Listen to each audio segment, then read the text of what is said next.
They were born small, yet their dreams reached far beyond the village hills. In a quiet valley at the foot of the Carpathians, where winters smelled of wood smoke and summers of cut grass, lived the Ovitz family, 7 brothers and sisters with dwarfism and a gift that bound them together, music. Their father, Shimson Isaac Ovitz, had been the village rabbi, a tiny man with an immense presence. He taught his children that the world could laugh at them or listen to them, and through music, they could choose which it would be. When he died, his lesson remained like a melody none of them could forget.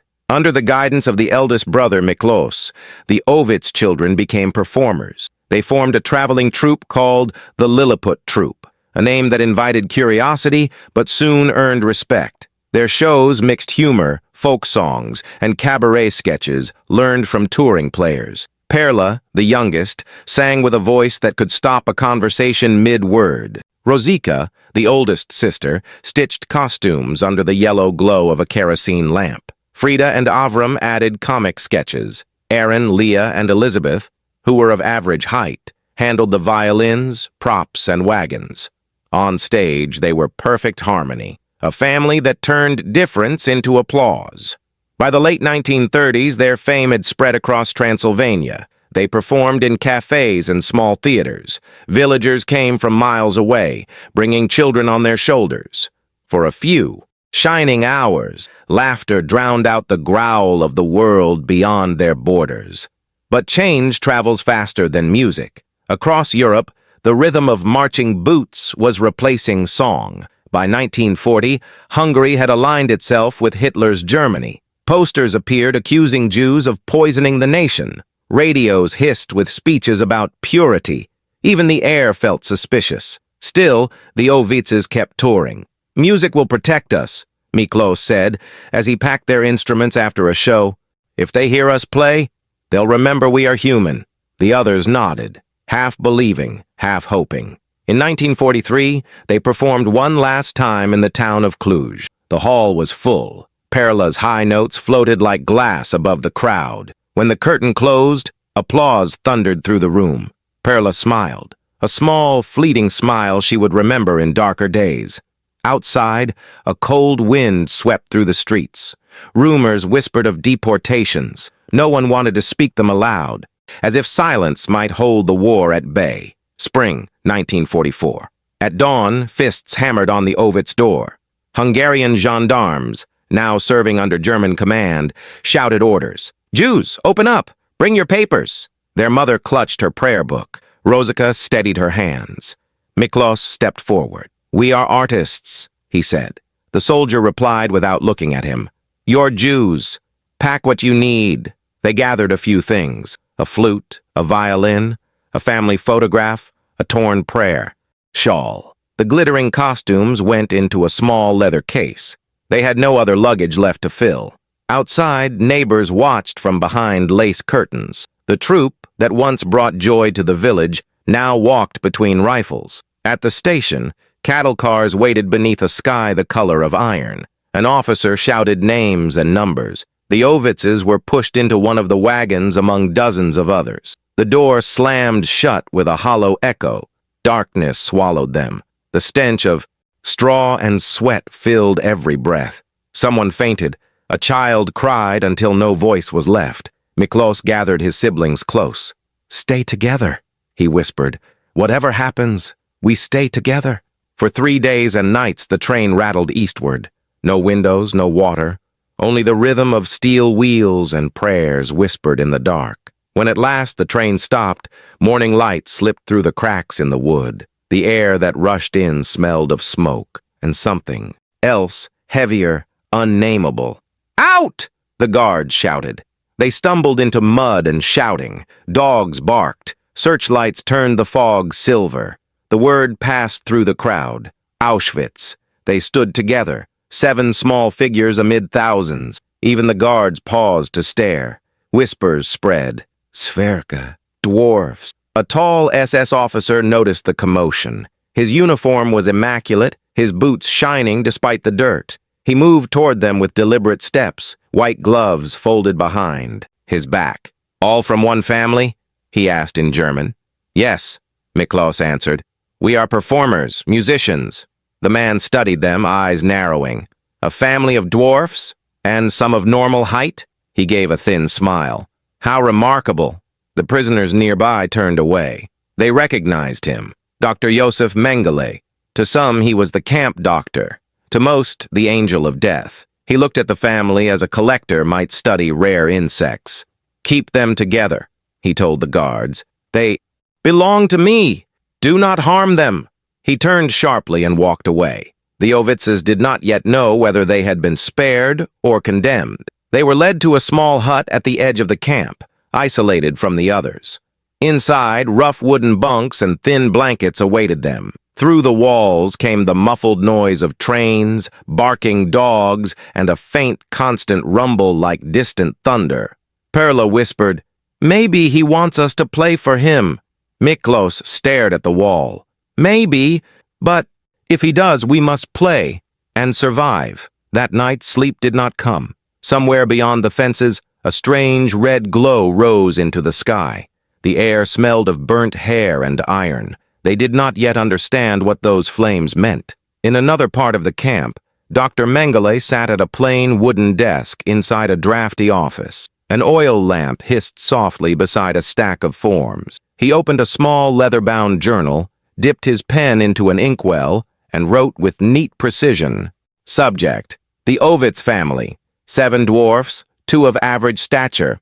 Hereditary case within one bloodline.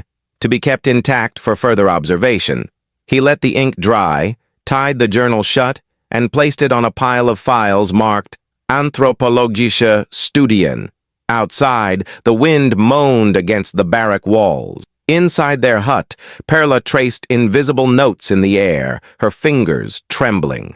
A melody formed in silence, the only freedom she had left. For now, they were alive, and in Auschwitz. That was miracle enough. Mourning at Auschwitz did not begin, it simply resumed. The same whistle, the same gray light, the same wind slicing through the fences. But for the Ovitz family, the second day was different. They were still alive, and that fact alone defied the logic of the camp. Their hut stood near the medical blocks, apart from the endless rows of prisoners. It was quieter here, though not peaceful.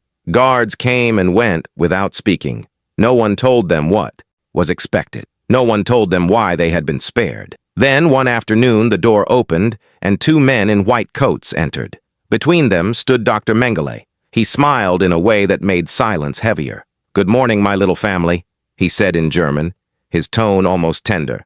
"I am curious about you. Such a miracle of heredity. The world should thank you for existing." No one replied. Perla clutched her flute.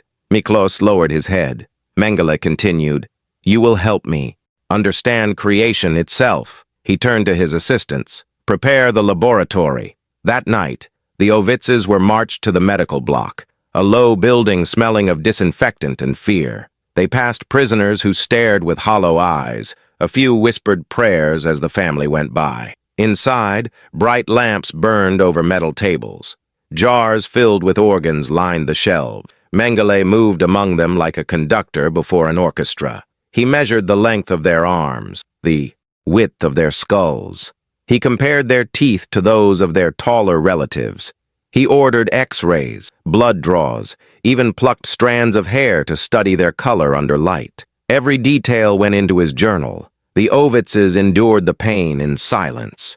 Each needle, each photograph, was an insult they could not resist, but none cried out. Miklos whispered through clenched teeth, "Don't give him our voices. They belong to us."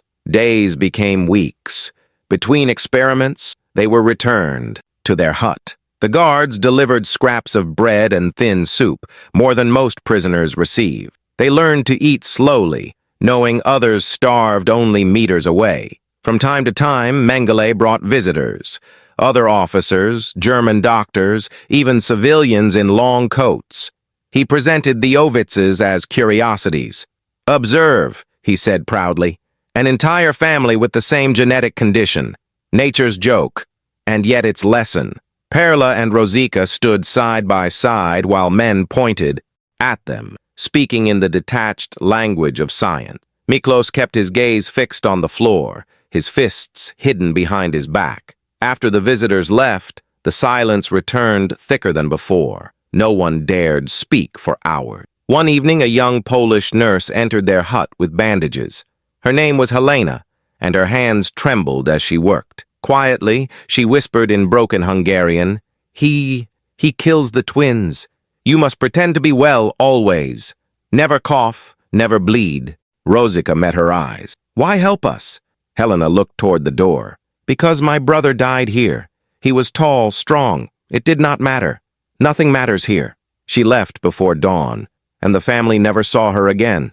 On Sundays, when no experiments were scheduled, Mengele sometimes visited without his assistants. He would sit in a chair, gloves folded neatly on his knee, and ask them to perform. At first, the request was almost gentle. Sing for me, little Perla, he said. Show me how beautiful you can sound. The family hesitated. Then Miklos nodded, and Perla raised her flute. The melody that filled the hut was soft and trembling, a prayer disguised as song. Even Mengele seemed caught for a moment, his eyes unfocused. When the tune ended, he stood abruptly and left without a word. After the door closed, Rosika whispered, You see, music still moves even the devil. Miklos shook his head. He felt nothing, but maybe someone outside heard us. Through the summer of 1944, the camp grew more chaotic. Trains arrived daily. Smoke from the crematoria turned the sky the color of rust. The Ovitzes watched new prisoners stagger through the gates, unaware of what awaited them. Each night, the fires glowed brighter. Rumors spread that the Germans were losing the war, that the Soviets were coming. Hope crept through the camp like contraband. But for the Ovitz family, hope was dangerous. It could make the waiting unbearable. Then, in August, something changed. Mengele ordered fewer experiments. He appeared distracted, his uniform less immaculate, his temper shorter. One morning, he entered their hut and looked at them for a long moment. You will travel soon, he said simply. Where? Miklos asked. To another place, Mengele replied. But you will live. That is more than most can say. No one believed him. 2 days later, the distant thunder of bombs reached the camp. The ground trembled. Guards shouted orders. Trucks roared. In the confusion, the Ovitzes were locked inside their hut. They heard shots, screams, and then silence. When the door finally opened, it wasn't Mengele who entered, but a German sergeant sweating through his uniform. Pack quickly, he barked. You're leaving. They gathered what little they owned. A blanket, a flute, a broken comb. They were loaded onto a truck with several other special prisoners. Through the slats, Perla glimpsed the chimneys receding into smoke. Auschwitz was vanishing behind them, yet the smell of it clung to their skin. The truck drove through the night, headlights dimmed. They had no idea where they were going, only that Mengele was gone. For the first time in months, they could see stars. Leah whispered, Maybe this is the end. Miklos replied, Not the end, just another act. Keep breathing. In the darkness, Perla closed her eyes and began to hum softly. The same tune she had played for Mengele, now a requiem for all who couldn't leave. Somewhere ahead lay another camp, another gate, another test of faith. But they had learned something even Mengele could not measure, that music could outlive cruelty, and a family bound by love could survive the machinery of death. The truck that carried the Ovitz family rattled through the blacked-out countryside. They didn't know it yet, but Auschwitz was beginning to die. The Red Army was advancing from the east, and the SS was emptying the camps, trying to erase evidence faster than truth could catch up. After hours on frozen roads, the truck stopped at another camp, Mauthausen, then Gunskirchen, names they could barely pronounce, each one colder than the last. They were moved, hidden, counted, and moved again. To the Germans, they were now Mengele's property, and no one wanted to make a decision about them. The family stayed huddled together in a small wooden shack with other prisoners who were sick and starving. There were no more experiments, no orders to sing, only waiting, endless, breathless waiting. Each morning, Miklos woke first. He would check that everyone was still breathing. Then he whispered the same words he had said since the first day on the train. Stay together. We survived together. In late April 1945, distant explosions rolled across the hills. The guards grew nervous. Some disappeared during the night. When the family awoke one morning, the gate stood open and the sentry post was empty. For a long time, they didn't move. Freedom, after so much fear, felt like another trick. Then Rosika stepped forward. She crossed the threshold and looked at the sky, a sky she hadn't seen without barbed wire in almost a year. "It's blue," she whispered. "I had forgotten the color." They walked until their legs failed them. On the road, they found soldiers, not in black, but in olive green, American troops. A medic approached and stared in disbelief. A family of dwarfs, filthy, skeletal, but alive. They couldn't know that out of the millions who entered Auschwitz, almost none had lived to walk out, and that these 7, so small the world once laughed at them, had survived the largest slaughter in human history. In the refugee camp that followed, doctors examined them with care instead of cruelty. Perla refused to be touched until she saw the instruments were clean. Leah wept when she was given a real piece of bread. Miklos, his body scarred and thin, thanked the nurses in every language he knew. But healing was slower than hunger. The memories did not fade. Each time they heard a dog bark, they froze. Each time a door slammed, they looked for uniform. For months, they drifted between hospitals and displaced person centers. At last, in 1949, the Ovitz family reached Haifa, in the new state of Israel. They arrived with nothing but their name and their instruments.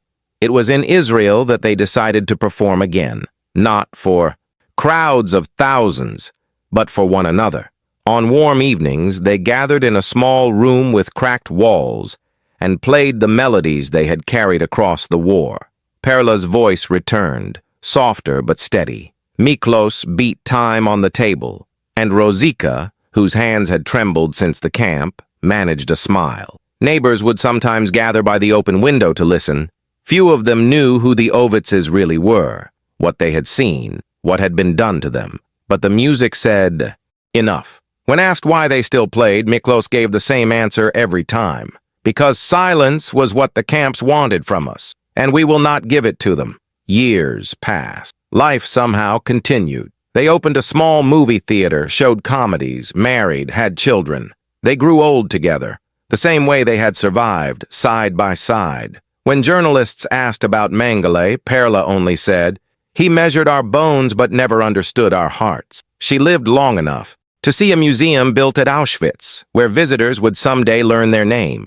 She died peacefully in 2001, the last of her family at 90 years old. Her flute, the same one she carried into the camp, now rests in a glass case. Its silver surface is tarnished, but under the right light, it still shines. And so, the Lilliput Troupe, the family once displayed as curiosities, later used as experiments, left behind something greater than survival. They left a sound, a defiance, a small, unbreakable song that outlasted the empire that tried to silence it. Today, in that same Polish field where trains once arrived and smoke once rose, the wind sometimes carries a faint echo, not of orders or gunfire, but of music, a whisper of flutes and violins. The world might call it coincidence, but perhaps it's the Ovitz family, reminding us that even in the darkest century of humankind, there were still notes of light. If this story moved you, if it made you stop, even for a second, to feel the weight and courage behind it, please subscribe to Voices from the Camps, where real stories of survival and memory are brought back to life. Each week, we honor those who endured the unthinkable, not as numbers, but as names, as voices. Leave a comment below telling us what part of this story stayed with you most, because remembrance is resistance, and silence was never an option.